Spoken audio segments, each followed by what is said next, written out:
Morning again, folks on YouTube.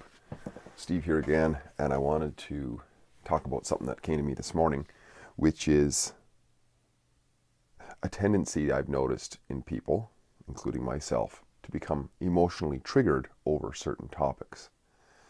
And I mean, this is a natural phenomenon, I think, that takes place. It's probably a defense mechanism which is built up within us over time to protect ourselves from certain situations. The challenge is that it becomes debilitating if we want to have a great conversation with somebody and the information that we're hearing is not pleasant to our ears or not pleasant to us for some reason. However, if we want to be open-minded and we want to be able to be open to diversity of opinions, for example, it's a great idea to be able to learn how to overcome this within ourselves for sure, but also to try to avoid it as much as possible in others if we want to have a conversation with them. Now, I'll share a couple of things here. The first one is to be careful or aware of the potential of the pronouns that we use causing triggers, especially if they are seen as by the other or understood as by the other one we're talking to as an affront to them.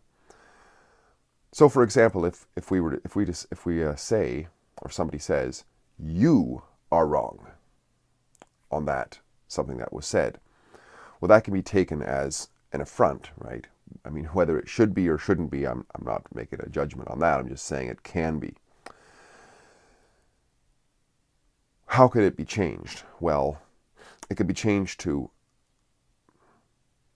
"That is wrong." Even that can be taken as an affront, but at least it's no longer "you are wrong." And actually that's more correct very often because, for example, if you were to say to me, and I don't know anything about math whatsoever, I'm completely ignorant to math. If you were to say to me, "Steve, 2 plus 3 is equal to 5, and I was to say to you, "You are wrong. It's not true." Well, it wouldn't matter whether you are wrong or if I said, "That's wrong," because "you" doesn't have anything to do with the situation, right? It's completely inert whether somebody believes it or not, right? I mean, if the sky is blue today, it doesn't matter whether you or I or anybody else believes it. It is what it is, right? So so in other words, sometimes the pronoun is completely unnecessary. So if it's unnecessary, it's extra wording. It can be left out. Now, there's times when the pronoun is great because, you know, it's about understanding human nature, I think. Because sometimes if I use the word "I" in a self-effacing way, it actually helps the other because I'm knocking myself down a notch, really, in a way. But that doesn't trigger the other one. So if I'm strong enough in my own self-confidence, I can make a joke about myself, and that's perfectly fine to somebody else.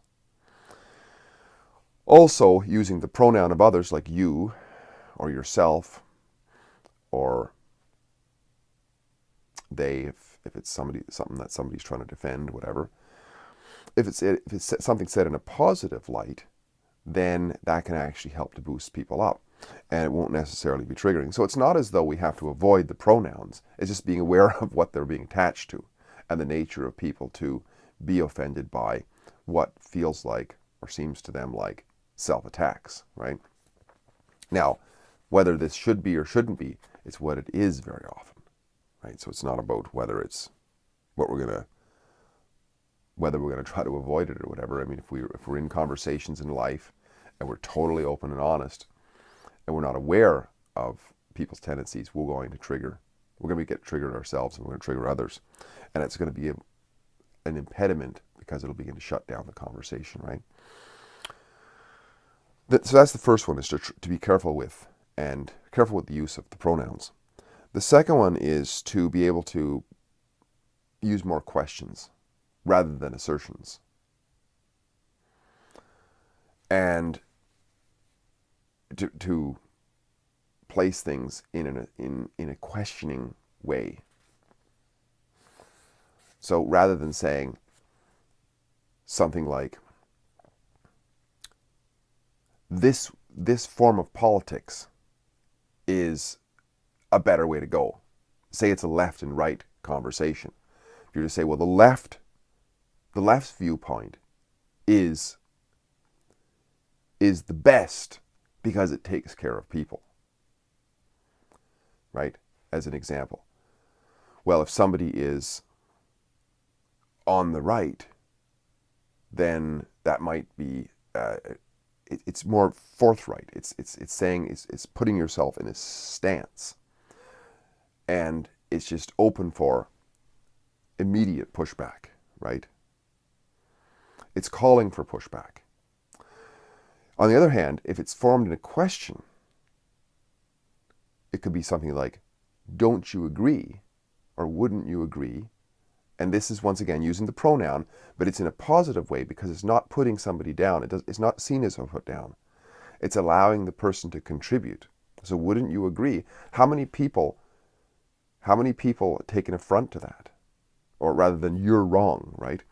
Wouldn't you agree that the way the left aspires to take care of people is a good idea, right? It's the same content,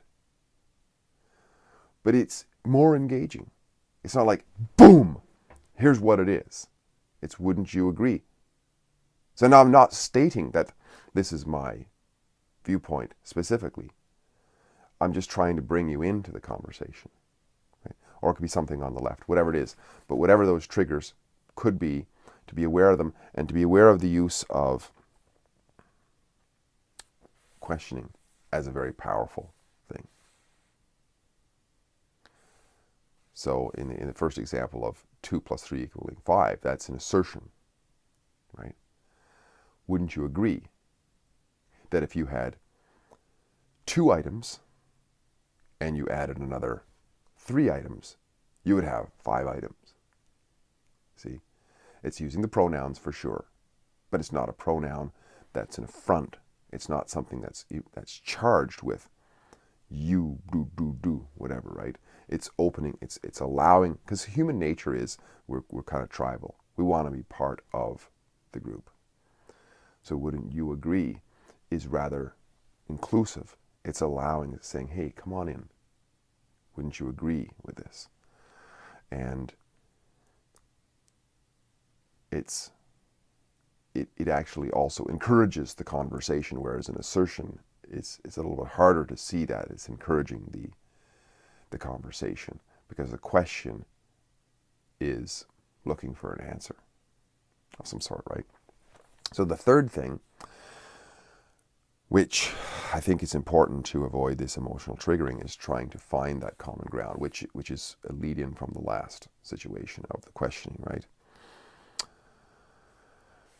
And it's sometimes when people are very far apart on their ideas, especially in ideas like politics and so on, because politics is not just aesthetics. It's not just, oh, you like a blue sky and you like a rainy, cloudy sky, or you like a blue sweater and you like a green sweater. Those are just purely aesthetics, right? But politics is, more guns to your head or less guns to your head. I mean, it's serious business. So it's important, and I think that's why it becomes so triggering to people, because it's seen as very often life and death or serious threats to one's quality of life, one form of politics versus another. So, I mean, if we have a very strong belief and we're in conversation with people, or a very strong understanding, or a very strong argument, and we're in conversation with people, but at the level that we're talking is just pure trigger zone. I mean, almost anything we say is just going to set off no matter how we dance around it with careful use of pronouns and questions and the whole works. No matter how we dance around it, we're going to create this conflict because we're so far apart. Well, if we go deeper into our argument or the foundation of why it is that we believe, or why it is that we see things, why it is that we argue on one side versus another, if we dig right down to a point where we actually meet on the foundation of it, Then, once we can agree to that, then we can build up again and maybe meet further up, too close to where we were at the beginning, where we would have been triggered like hell. A good example of this would be a political conflict or between two people on this level. If we take it down a level and say, okay, and we use that questioning situation, and we use pronouns in a positive way, we can say something like this: can we agree that ... Right? So the can we agree, people want to agree. People, especially people who, family members, friends, whatever, people generally don't want, if they're of goodwill at all, a certain amount of goodwill in their nature, they don't want to have this huge conflict. People, once again, are tribal, want to get along. And if it's stated in a certain way, said in a certain way, can we agree, for example, that we don't want violence? Well, most people are going to agree with that, right? Now, in terms of politics, say, for example, and it could be many things, but politics is such an important one these days, we could say, can we agree that we don't want violence? And once we get that yes between, so we've met on a very basic level, right? Now we start to build it up. Can we agree, second question, can we agree that if somebody came and forcibly took your property, that would be a form of violence? I kind of agree with that, And then from there, we can build up to what government is, right? What taxation is, for example. So if at first it was taxation is theft, no, it's not theft, it's necessary, whatever. Well, then we go back down, right? We go back down and say, can we agree that we don't want violence? And of course, yeah, we agree. Well, can you agree, or no, not you, because that's the challenging one. Can we agree, because we're both involved here, can we agree that nobody wants to have, or very few people want to have, their property forcibly taken from them? And can we agree that if that was to happen, that would be violence? And we're going to agree, right? And from there, we connect. And we may not make it all the way out, but at least there is that respect now, because we've actually agreed to something. Whereas if we start at the top and stay at the top where we were, then it's just a fight, no matter how hard we try, because there's such a polarity, right? And I don't know. I don't really like the saying, let's agree to disagree, because it's okay to stay at the agree, So if we get to the point where, no, it's not agreeing anymore or whatever, let's just settle in where we agreed. How about we agree to agree, at a certain level, because that leaves a kind of a friendship tendency down there. So, yeah, so I think it's very important to find ways to avoid this triggering, because, we see what happens when we allow these triggers to fester. It just escalates into violence. And we see this over and over again. So let's have conversation rather than fists and bricks and cars running into crowds and so on. I mean, hell, that just ends up in civil war eventually. Let's find ways to avoid the triggers, and let's find ways to meet some way, right? And my suggestions here are to be very careful with the pronouns. So you're wrong, whatever, right? The topic might be incorrect, might be illogical or whatever. Maybe approach it that way, but rather than you or they are wrong and so on, just be careful with that use of the and I'd say if we learn how to use questions better, that's important.